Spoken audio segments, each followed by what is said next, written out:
আজকে এসেছি দুর্গানগরের এক বান্ধবীর বাড়িতে কিন্তু খাওয়া দাওয়া করতে। আর কী আইটেম প্রিপেয়ার করেছে সেটা জাস্ট তোমাদের দেখাই। এখানে মাঞ্চুরিয়ান রয়েছে, আলু ভাজা রয়েছে, পটল ভাজা রয়েছে, বিন ভাজা রয়েছে, আর রয়েছে বেগুন ভাজা, আর রয়েছে ফ্রাইড রাইস। আর এত সুন্দর মাঞ্চুরিয়ানটা কালারটা না কি বলবো। আর চিকেন কষা রয়েছে কিন্তু কাতলা মাছ অসাধারণ লাগছিলো খেতে। আর এটা কালারটাও জাস্ট অসাধারণ। কিন্তু ফ্রাইড রাইসটা আর এটা কিন্তু অর্ডার করা ফ্রাইড রাইস আর মাঞ্চুরিয়ানটা। বেগুন ভাজাতে ফ্রাইড রাইস খেয়ে দেখবো। ফ্রাইড রাইসটা আমার সত্যি ভালো লাগে, ফ্রাইড রাইস পোলাও কিন্তু আমার ভীষণ ভালো লাগে। আর যদি হয় বাসমতি রাইস, কোনো তুলনা নেই। এই তিনটে আইটেম দিয়ে কোনো খাবার খেলেই কিন্তু বেশ ভালো লাগে। ডাল যদি মিক্স ভেজ ডাল হয় না, সেটাও কিন্তু আমার বেশ দারুণ লাগে। যাই হোক, বেগুন ভাজা দিয়ে একটু লঙ্কা দিয়ে জাস্ট খেয়ে দেখছি ফ্রাইড রাইসটা, ভীষণ সুন্দর লাগছে। বেগুন ভাজা তো আমার অলওয়েজ ফেভারিট। আর এখানে আলু ভাজাও রয়েছে, পটল ভাজা রয়েছে। পটল কিন্তু এ সিজনে পাওয়া যায় না, হ্যাঁ টুকটাক পাওয়া যায়। জাস্ট বিনটা একটু খেয়ে দেখলাম, বিন নাকি বরবটি, এটা বনাম বরবটি ভাজাই হবে।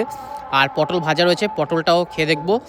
আর এখানে রয়েছে কিন্তু একটা গাজর ভাজা রয়েছে। এটা গাজরটাও কিন্তু খুব সুন্দরভাবে ভাজা হয়েছে। এটা কিন্তু বাড়িতে বানানো আইটেম, খালি ফ্রাইড রাইসটা আর মাঞ্চুরিয়ানটা বাইরে থেকে কেনা। জাস্ট ফ্রাইড রাইস দিয়ে এখন কিন্তু এই কাতলা মাছটা খেয়ে দেবো। কাতলা মাছের গ্রেভিটা জাস্ট দেখো কত সুন্দর কিন্তু বানানো হয়েছে। বড় সাইজের মনে একটা কাতলা মাছ ছিল, সেই জন্য কিন্তু এত সুন্দর একটা পিস পেয়েছি। এইটা কাতলা মাছটা দিয়ে এখন একটু ফ্রাইড রাইসটা অল্প গ্রেভি দিয়ে কিন্তু খেয়ে দেখবো। আমি কিন্তু বেশি গ্রেভি খাই না, কিন্তু মাছ মাংস একটু খাই, রাইসটা কম খাই। সেই জন্য কিন্তু এখন এই কাতলা মাছের পিসটা দিয়ে কিন্তু একটু ফ্রাইড রাইসটা খেয়ে দেখবো।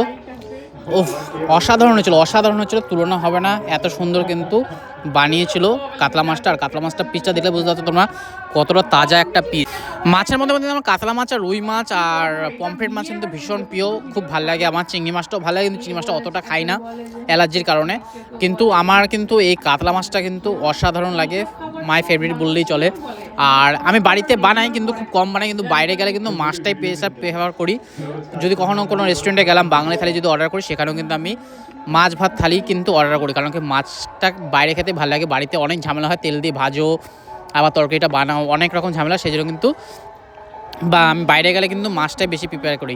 আর এখানে হচ্ছে কিন্তু চিকেন কষা, কিন্তু বাড়িতে বানানো একটা আলাদা রকম আইটেম। চিকেন কষা না, চিকেনের একটা কি বলবো, কি আইটেম এটা আমার জিজ্ঞেস করে পরে কমেন্ট বক্সে আমি লিখে দেবো, তোমাদের সাথে শেয়ার করবো কি আইটেমটা বানিয়েছে আর কীভাবে বানিয়েছে। এটা কিন্তু কাজু টাজু দিয়ে বানানো হয়েছে, খুবই সুন্দর একটা টেস্ট।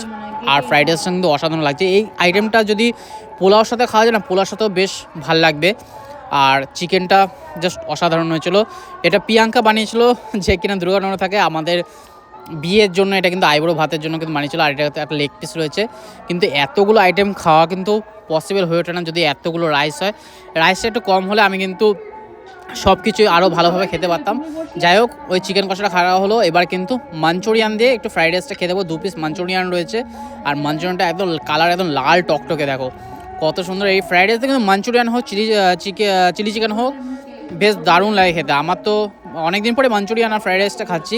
বাকি যখনই কোনো কম্বো মানে ট্রাই করি রাস্তাঘাটে, তখন কিন্তু আমি চিলি চিকেন দিয়ে খাই। মাঞ্চুরিয়ানটা আমি সেরকম দেখতে পাই না, সেই জন্য আজকে মাঞ্চুরিয়ান আর ফ্রাইড রাইসের করেছো, সেই জন্য কিন্তু এটা দিয়ে খেয়ে দেখলাম। রাতের ডিনারটা আজকে এখানেই সারলাম। আশা করি তোমাদের ভিডিওটা ভালো লেগেছে। ভালো লাগলে অবশ্যই কিন্তু শেয়ার কমেন্ট করতে ভুলো না। দেখা হবে এরকম নতুন ভিডিওর সাথে। ততক্ষণ টাটা।